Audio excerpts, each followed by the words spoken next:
Hello மக்களே! நம்மளோட மகாநதி சீரியல்ல இருக்கிற எல்லாரையுமே இந்த ப்ரொமோ சரி, அந்த சீனும் சரி எல்லாமே பாதிச்சிருக்குங்க. முக்கியமா நம்ம எடிட்டிங் டீம கூட பாதிச்சிருக்கு. அவங்க எப்பயுமே எதுவுமே போஸ்ட்டு எதுவுமே ஒரு ரியாக்ட் கூட பண்ண மாட்டாங்க. ஆனா எடிட்டிங் அவங்க தான் பயங்கர ஒர்க் பண்றவங்க. அவங்களுக்கு கஷ்டமா இருந்திருக்குங்க. அவங்க இந்த போஸ்ட் போட்டிருக்காங்க எடிட்டிங் டீம்லேருந்து. இந்த வெளியிலேருந்து "காவேரி வெளியில வா" அப்படின்னு சொல்லி விஜய் கூப்பிடுறாரு. காவேரி உள்ளே இருந்துட்டு அழறாங்க. எடிட் பண்ணும்போது அவங்களுக்கே அவ்வளோ ஃபீல் ஆயிருக்கு. அத அவங்க போஸ்ட் பண்ணியிருக்காங்க. பார்க்கும்போது அவ்வளோ கஷ்டமா இருக்குங்க. நிஜமாவே மத்த சீரியல விட மகாநதியில ஏன் இவ்வளோ அட்டாச்ட் ஆயிட்டாங்க?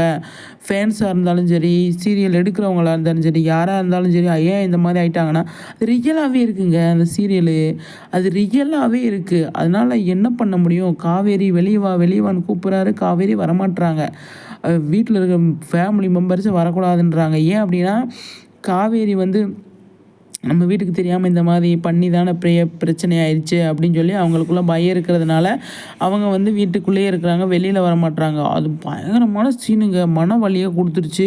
அது எடிட் பண்ணும்போது அவங்களுக்கு எந்த மாதிரி இருந்திருக்கும்னு பாருங்களேன். அவங்க ஒர்க்கு தான் இருந்தாலுமே அவங்களுக்கு கஷ்டமா இருந்திருக்கும். பயங்கரமா இருந்திருக்கும். அதுதான் இப்ப ஃபர்ஸ்ட் டைம் எனக்கு தெரிஞ்சு வெரி ஃபர்ஸ்ட் டைம் எடிட்டிங் டீம்லேருந்து இந்த மாதிரி ஒரு போஸ்ட் போட்டிருக்காங்க. நிஜமாவே அவங்களுக்குமே கஷ்டத்த குடுத்துருக்கு. இது நிஜமாவே மகாநதிய பொறுத்த அளவுக்குங்க, அது சீரியல் கிடையாது. அது லைஃபு. நிஜத்தில நடக்கிற மாரி இருக்குது. அதுதான் மனசு வலிக்குது உண்மையாவே.